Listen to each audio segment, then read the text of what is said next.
আমি আল্লাহ ওয়াদা দিলাম কিয়ামত পর্যন্ত যত মানুষ পৃথিবীর মধ্যে আসবে গো নবী, আপনাকে যারা নির্বংশ বলেছে তারাই নির্বংশ হয়ে যাবে। বরঞ্চ এই পৃথিবীর বুকে যত মানুষ কিয়ামত পর্যন্ত আসবে, আমি শুধুমাত্র আপনার সাহাবায়ে কেরামের কথা বলি নাই, আপনার সময়ের মানুষের কথা বলি নাই, কিয়ামত পর্যন্ত আনেওয়ালা সমস্ত উম্মতি মুহাম্মাদিরা যখন যতদিন পৃথিবীর মধ্যে আসবে, লক্ষ লক্ষ কোটি কোটি উম্মতরা আপনার রূহানি সন্তান গো নবী, আপনার মান সম্মান ইজ্জত নিয়ে যদি কেউ সামান্য পরিমাণ বিব্রত করতে চায়, সামান্য পরিমাণ আঘাত করতে চায়, আপনার নবুয়তের আকীদা থেকে যদি সামান্য পরিমাণ সরে যেতে চায়, আমি আল্লাহর জাতের কসম সিফাতের কসম গো নবী, আপনার লক্ষ লক্ষ কোটি কোটি উম্মতগুলি আপনার মান সম্মান ইজ্জত কিয়ামত পর্যন্ত রক্ষা করবে।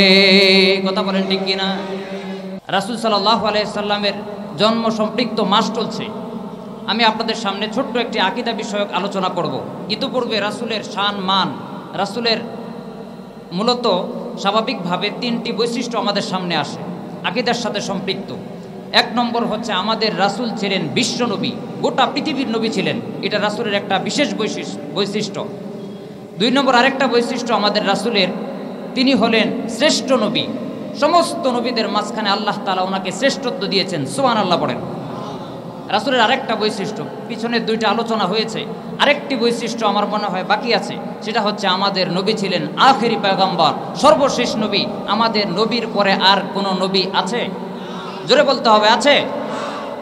আচ্ছা, আমাদের নবীর পরে আর কোনো নবী নাই। আমাদের নবী নিজে বলে দিয়েছেন, আনা খাতামুন নাবিয়্যিন লা নাবিয়্যা বাদি, আমার পরে পৃথিবীতে কিয়ামত পর্যন্ত আর কোনোদিন কোনো নবী আসবে না। কথা বলেন ঠিক কিনা?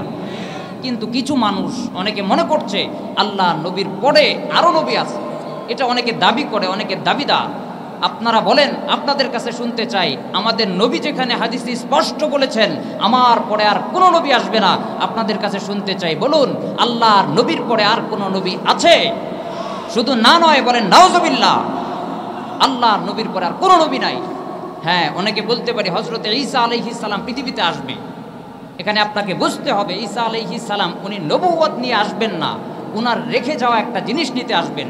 আমি আপনাদেরকে সংক্ষিপ্ত আকারে একটা জিনিস বুঝিয়ে দিই। সম্মানিত হাজিরিন, আল্লাহ তাআলা পৃথিবীতে মানুষকে পাঠানোর সময় উনি আমাদেরকে সৃষ্টি করে আলমে আরওয়াহে রেখেছিলেন। এমনকি আমরা জান্নাতি ছিলাম, আমাদের মূল পয়েন্ট ছিল জান্নাত। আল্লাহ তাআলা ওখান থেকে কুল নাহবিতু মিনহা জামিআ, আল্লাহ বলেন হুবুত শব্দের মাধ্যমে আমাদেরকে নিচে নামিয়ে দিয়েছেন। আসার পরে ওখান থেকে পৃথিবীতে যতদিন সময় আমরা বাঁচব, এই সময়টা আমাদের জন্য একটা স্টেশন মাত্র। এখান থেকে আমরা যখন দুনিয়ার থেকে চলে যাব, এটা আমাদের জন্য চির বিদায় নেওয়া নয়। প্রকৃত অর্থে মানুষের মৃত্যু নাই, এটা জাস্ট ইন্তেকাল করা। আমরা এখান থেকে আবার কবরে যাব, কবরে কিছুদিন থাকার পরে এটা একটা স্টেশন। এখান থেকে আমরা হাসরে উঠব, হাসরের মাঠ একটা স্টেশন। ওখান থেকে আমরা হয়তোবা জান্নাত অথবা জাহান্নামে যাব। এই যে মাঝখানে এতগুলো স্টেশন পাড়ি দিয়েছি, শুধুমাত্র আমরা পরিবর্তন করেছি জায়গা, মূলত আমাদের প্রকৃত অর্থে একেবারে নিঃশেষ হওয়ার সুযোগ নাই। সুতরাং হযরতে ঈসা আলাইহিস সালামের ব্যাপারে আমরা যতটুকু জানি, ঈসা আলাইহিস সালাম পৃথিবীতে আসার পরে যে কোনো কারণে আল্লাহ তাআলা ওনাকে মৃত্যু দেওয়া ছাড়া ওনাকে আসমানে উঠিয়ে নিয়েছেন। সুতরাং যেহেতু ওনার মৃত্যু হয় নাই, সুতরাং আল্লাহ বলেছেন কুল্লু নাফসিন যায়কাতুল মাউত, প্রত্যেকটা মানুষকে মৃত্যুবরণ করতে হবে। সুতরাং হযরতে ঈসা আলাইহিস সালামকে মৃত্যুবরণ করতে হবে।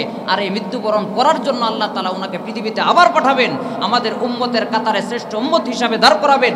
আল্লাহর নবীর পরে ওনার নবুয়ত নিয়ে আসার সুযোগ নাই।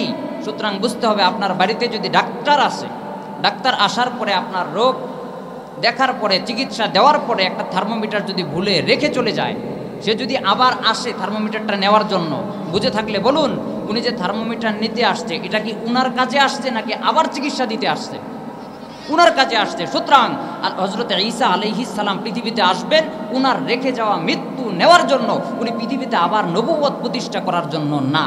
সুতরাং যদি আলোচনা আমরা বুঝে থাকি, যারা এখনো এই বাংলার বুকে কিছু মানুষ আছে যারা বিগত সময়ে বলেছিল আল্লাহর নবীর পরে আরো একজন নবী আছে, তাদের এই কথাটা কি সত্য?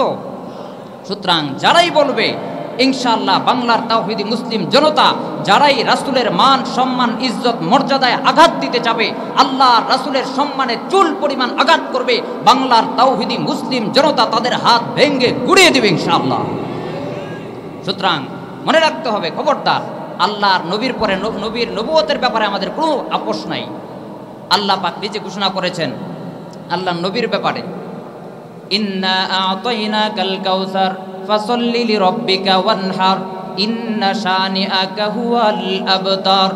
আল্লাহ ডাক দিয়া বলেন, হাবিব, আপনাকে তারা লেজ কাটা বলে, বংশ নাই বলে, আপনার বংশের কোনো লোক বাকি থাকবে না এটা বলে। আমি আল্লাহ ওয়াদা দিলাম গো নবী, আপনার পরে আপনার সন্তান যদি পৃথিবীতে থাকতো, আপনার মান সম্মান ইজ্জত নিয়ে যদি কেউ কারাকারি করতো, আপনার সন্তানরা তাদেরকে তাদের বিরুদ্ধে দাঁড়াতো, আপনার সম্মান বাঁচাইতো। আমি আল্লাহ ওয়াদা দিলাম কিয়ামত পর্যন্ত যত মানুষ পৃথিবীর মধ্যে আসবে গো নবী, আপনাকে যারা নির্বংশ বলেছে তারাই নির্বংশ হয়ে যাবে।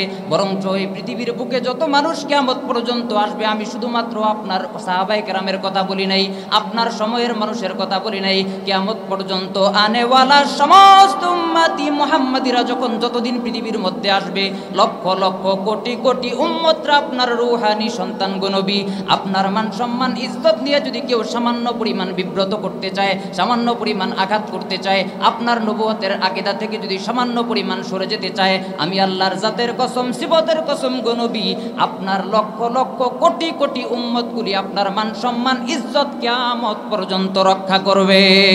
কথা বলেন ঠিক কিনা?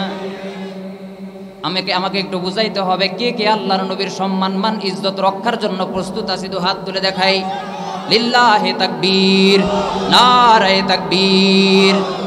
জি, নবীর নবুয়তের ব্যাপারে যেই টানবে তাদের সাথে কোনো আপোষ নাই ইনশাআল্লাহ। বাংলার তাওহীদি মুসলিম জনতা এক বিন্দু পরিমাণ রক্ত যদি বাকি থাকে, ইনশাআল্লাহ তাদের উচিত জবাব দেবে ইনশাআল্লাহ। কথা বলেন ঠিক কিনা?